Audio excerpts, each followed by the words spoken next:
안녕하십니까. 이현주 전 국회의원입니다. 오늘 저는 12년 전 제가 정치를 처음 시작했던 더불어민주당으로 복귀하고자 합니다. 저의 정치적 뿌리인 민주당에서 옛 정치적 동지들 그리고 새로운 동지들과 함께 윤석열 정권을 심판하고 대한민국을 바로 세우는 그 대의에 함께하고자 합니다. 모든 걸 당과 당원들에게 맡기고 함께 가겠습니다. 우선 7년 전 제가 당을 탈당한 이래 부족한 저를 잊지 않고 다시 연락을 주시고 함께 하자는 말씀을 주신 민주당의 동료 의원님들 그리고 당 대표님께 깊이 감사드립니다. 더불어 저에게 우려와 함께 채찍질을 하면서 많은 비판을 아끼지 않으신 의원님들께도 감사와 감사의 말씀을 드립니다. 또한 고민하는 저에게 힘내라며 다시 시작하라는 따뜻한 메시지를 보내주신 많은 당원과 지지자분들께도 진심으로 감사드립니다. 오랫동안 고민했습니다. 너무 오래 많이 떠나왔고 너무 많은 걸 겪었기에 다시 돌아가는 게 두려웠습니다. 7년간 바깥에서 모진 풍파와 정치권의 서름을 겪으면서 저는 깨달았습니다. 정치도 사람들이 하는 것이고 혼자 하는 게 아니란 걸 깨달았습니다. 이제 저는 제 정치적 뿌리인 민주당으로 다시 돌아가 초심으로 시작하겠습니다. 글로벌 대기업 임원회 출신으로서 민주당의 중도보수 외연 확장을 위해 영입되었던 저는 당시 거물 정치인을 꺾으면서 등장해서 민주당 당원과 지지자들께 많은 기대를 한몸에 받았습니다. 그러나 전문직이자 기업인으로서의 삶과 제가 부딪힌 대한민국 정치의 현실은 너무나 달랐고 안철수 현상에 들떴던 저는 새 정치를 꿈꾸며 민주당을 탈당했습니다. 많은 당원들이 그때 저를 밤늦게까지 말렸고 어떤 동료 의원님은 저를 붙잡고 밤새 설득하셨습니다. 광야에서 힘들 때마다 저는 그분들이 생각났습니다. 엇보려니 하면서도 자존심 때문에 차마 미안하다는 말을 할 수 없었습니다. 방황하다 돌아온 지금 이제 용기를 내어 말할 수 있습니다. 제 생각이 짧았습니다. 절 기대하고 사랑해준 당원과 지지자들, 동료 의원들께 항상 미안합니다.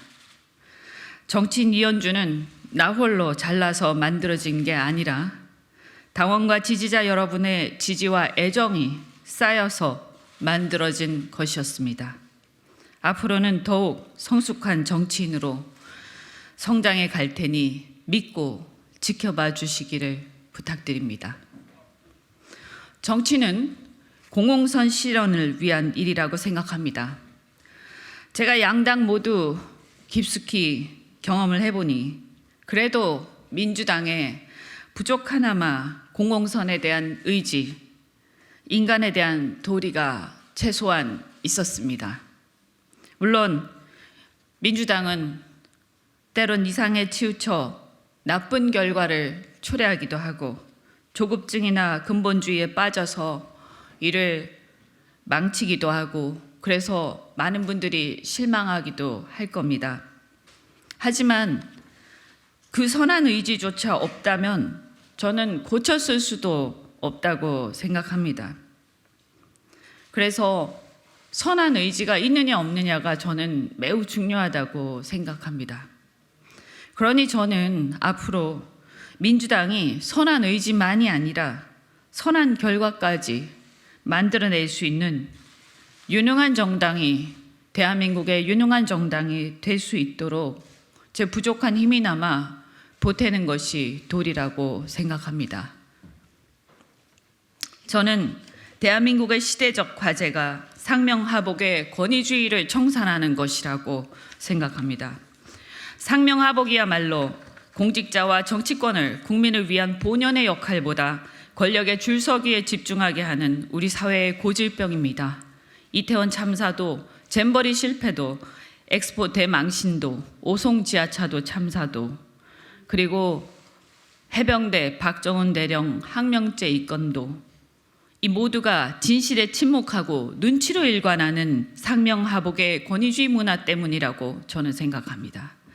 화물연대, 건설노조, 사교육, 최근의 의사증언 사태까지 이 모든 사회적 갈등이 불거질 때마다 지금의 윤석열 정권은 상대를 악마화하면서 때려잡기로 일관하지 그 문제를 해결할 생각은 별로 없어 보입니다. 문제가 해결되긴커녕 공포와 갈등은 수면 아래에서 더 심해지고 있고 언젠가는 더 크게 터질 수밖에 없습니다. 우리는 지금이 문제가 아니라 대한민국의 미래가 더 문제입니다. 이러한 상명하복의 권위주의 문화는 개발 독재 시대에는 어느 정도 통했는지 모르겠습니다. 그러나 창의성과 아이디어가 중요한 선진국 경제에서는, 우리 대한민국의 미래를 위해서는 그것은 아주 심각한 독이 될 거라고 저는 생각합니다. 그러니 대한민국 경제가 이 상황에서 한 단계 도약하고 고통받는 민생이 살아나기 위해서는 이 상명하복의 권위주의 문화를 청산하는 것이야말로 우리의 시대 정신이라고 저는 생각합니다. 그런데 검찰이라는 조직은 해방 후 유일하게 남아있는 철저한 동일체 상명하복의 조직입니다. 따라서 상명하복의 권위주의 문화의 상징인 검찰 세력과 권력기관들은 정치 전면에서 물러나야 합니다.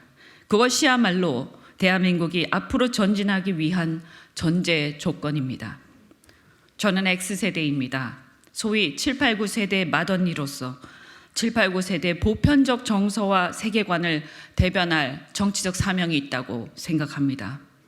자유와 민주주의가 체득되고 개인의 개성을 존중하는 개인주의의 첫 세대로서 우리의 보편적 정서는 상명하복의 권위주의적 문화와는 대척점에 있습니다. 그래도 민주화 이후 조금씩 발전해 왔다고 자부했는데 어느 날부턴가 민주주의는 퇴행하고 경제는 미래 패러다임을 따라가지 못하고 있습니다. 더 이상 권위주의로 권력을 사유화하고 국가의 공적 시스템마저 파괴하는 것을 지켜볼 수는 없습니다. 그동안 번영을 구가해온 대한민국의 국운이 꺾이는 것을 이대로 두고 볼 수 없습니다. 적과 친구를 가르는 윤 대통령의 이분법적 세계관은 대한민국을 갈등과 진영병의 극단으로 몰아가고 있습니다. 주변 정세는 이 이분법적 세계관으로 더욱더 악화되어 우리 무역에까지 악영향을 미치고 한국 경제를 위협하고 있습니다. 국민들은 이런 윤석열 대통령의 막무가내식 의사결정 태도가 우리의 생존, 대한민국의 생존까지 이 위기의 시대에 위협하지는 않을지 나라 걱정에 뜬 눈으로 밤을 새고 있습니다. 누가 뭐래도 이번 총선의 본질은 윤석열 정권의 중간 평가이자 남은 임기 3년을 얼마나 견제할지를 결정하는 선거입니다. 대통령의 거부권 남용으로 국회가 응당해야 할 특검도, 국정조사도, 이태원 참사 특별법 등 온 국민이 관심을 갖고 있는 쟁점 법안들도 관철시키지 못한 채 무기력해지는 것은 정상이 아닙니다. 이태원 참사, 지하차도 참사 등 대참사 앞에 책임 회피에만 급급한 나라, 젊은 해병의 죽음 앞에 진상을 규명하겠다는 의로운 박정훈 대령과 선배들을 수사 외압이나 하고 항명죄를 뒤집어 씌워서 괴롭히는 나라, 이것은 나라가 아닙니다. 국민배우로 사랑받던 이선균 씨가 공세우기, 상명하복의 눈치 보기에 급급해서 경찰이 폭력적 망신주기 수사로 그 수사를 견디지 못해 생을 마감하는 그런 나라는 우리가 생각하는 대한민국이 아닙니다. 이런 상황을 그냥 방치해서는 안 된다고 생각합니다. 민주당의 실망에서 민주당을 외면하고 국민의힘을 잠시나마 쳐다봤던 우리 국민들에게 호소합니다. 그래도 제1야당, 힘있는 야당 민주당이 아니면 누가 현실적으로 이 정권의 폭주를 멈출 수 있겠습니까? 저 이현주 현 상황을 외면하지 않겠습니다.